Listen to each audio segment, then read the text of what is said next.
को बढ़ावा देने का आरोप लगा है। कई ऐसे नेता हैं जिनके परिवार का राजनीति से पुराना संबंध है। किसी के पिता केंद्रीय मंत्री हैं तो किसी के पति पूर्व सांसद रहे हैं। किसी को सिर्फ इसलिए मंत्री बना दिया गया क्योंकि उनके पापा की अपनी पार्टी है। देखिए पार्टी पॉलिटिक्स में फैमिली फर्स्ट को लेकर शुरू हुई ये सियासत।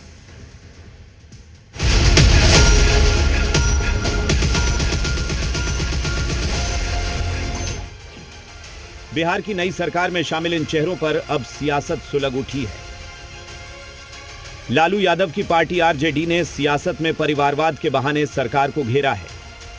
लालू यादव की पार्टी आरजेडी ने नीतीश कैबिनेट में राजनीतिक परिवारवाद पर प्रहार किया है। आरजेडी के एक्स पोस्ट में मंत्री पद के लिए शपथ लेने वाले नेताओं के पारिवारिक राजनीतिक संबंधों के बारे में तंज है। सबसे पहले नीतीश सरकार के परिवारवाद को देख लीजिए। डिप्टी सीएम सम्राट चौधरी पिता पूर्व मंत्री शकुनी चौधरी, मंत्री संतोष सुमन पिता केंद्रीय मंत्री जीतन राम मांझी, मंत्री दीपक प्रकाश पिता सांसद उपेंद्र कुशवाहा, मंत्री श्रेयसी सिंह पिता पूर्व केंद्रीय मंत्री दिग्विजय सिंह, मंत्री रमा निषाद ससुर पूर्व केंद्रीय मंत्री कैप्टन जयनारायण निषाद, मंत्री विजय चौधरी पिता पूर्व विधायक जगदीश प्रसाद चौधरी, मंत्री अशोक चौधरी पिता पूर्व मंत्री महावीर चौधरी, मंत्री नितिन नवीन पिता पूर्व विधायक नवीन किशोर सिन्हा, मंत्री सुनील कुमार पिता पूर्व मंत्री चंद्रिका राम, मंत्री लेसी सिंह पति समता पार्टी के पूर्व जिलाध्यक्ष भूटन सिंह। ईश्वर उपेंद्र कुशवाहा जी ने वही काम किया। अपने सांसद है ना, और पत्नी विधायिका है, बेटा कोई सदन का सदस्य नहीं है, तो वो मंत्री बन गया। तो वहाँ तो परिवारवाद नहीं। जीतन राम मांझी का बेटा बन जाए तो कोई परिवारवाद नहीं। परिवारवाद पर लालू यादव की पार्टी ने मोर्चा खोला तो बीजेपी प्रदेश अध्यक्ष सहमंत्री दिलीप जायसवाल ने जोरदार पलटवार किया। परिवारवाद का मतलब होता है मुख्यमंत्री का बेटा मुख्यमंत्री, बेटी मुख्यमंत्री, इसको परिवारवाद कहते हैं। इसलिए परिवारवाद में यही परिभाषा है कि तेजस्वी यादव जी, अखिलेश यादव जी, राहुल गांधी जी ऐसे लोग जो कि राजतंत्र को दोहराने का प्रयास करते हैं, परिवारवाद इसको बोलते हैं। बिहार में लालू परिवार पर शुरू से परिवारवाद को बढ़ावा देने का आरोप लगता रहा है, लेकिन अब आरजेडी ही परिवारवाद पर मोर्चा खोले हुए थे तो चिराग पासवान ने परिवारवाद की वकालत की है। कहा मौका तो मिलना चाहिए, लेकिन जिसमें काबिलियत होगी वही आगे बढ़ेगा। केवल एक की क्यों गिनती कराना चाहते हैं इस मीडिया के जरिए? 1 दर्जन के करीब लोग, परिवार के लोग मंत्री बने हैं। केवल उन पर यही आरोप है कि वो बिना चुनाव लड़े, बिना चुनावी राजनीति में आए मंत्री बना दिए गए। लेकिन आश्चर्यजनक है कि 11-12 लोग मंत्री बने हैं जो उनके पिता या उनके परिवार के लोग पहले राजनीति में रहे हैं। वहीं नीतीश कैबिनेट में शामिल राजनीतिक घराने के नेताओं पर कांग्रेस भी हमलावर है।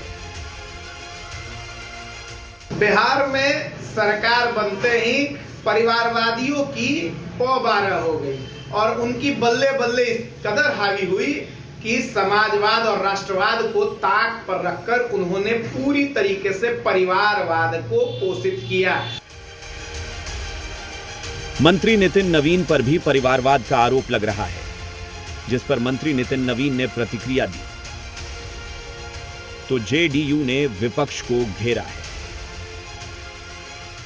उपेंद्र कुशवाहा जी ने बड़े ही संघर्ष के साथ अपने इस बिहार की सेवा की है और बिहार में नेतृत्व नई चीज़ों का है। वो तो उपेंद्र कुशवाहा जी उस पर निर्णय लिए हैं। पार्टी में कैसे उसको आगे बढ़ाना है ये उनका निर्णय होगा।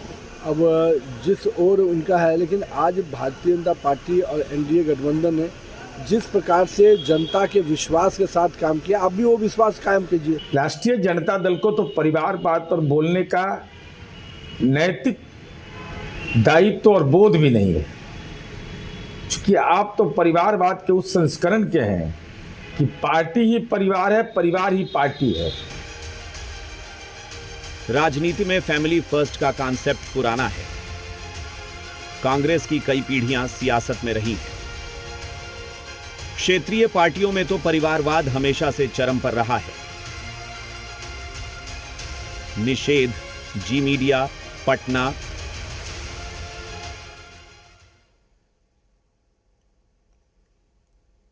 मुख्यमंत्री नीतीश कुमार ने मंत्रिमंडल में दीपक प्रकाश को शामिल किया है। मंत्री पद की शपथ लेने के बाद दीपक प्रकाश ने पीएम मोदी और सीएम नीतीश कुमार के नेतृत्व पर भरोसा जताया है। साथ ही उन्होंने कहा कि उन्हें जो भी जिम्मेदारी दी जाएगी उसे पूरी तरह से निभाएंगे।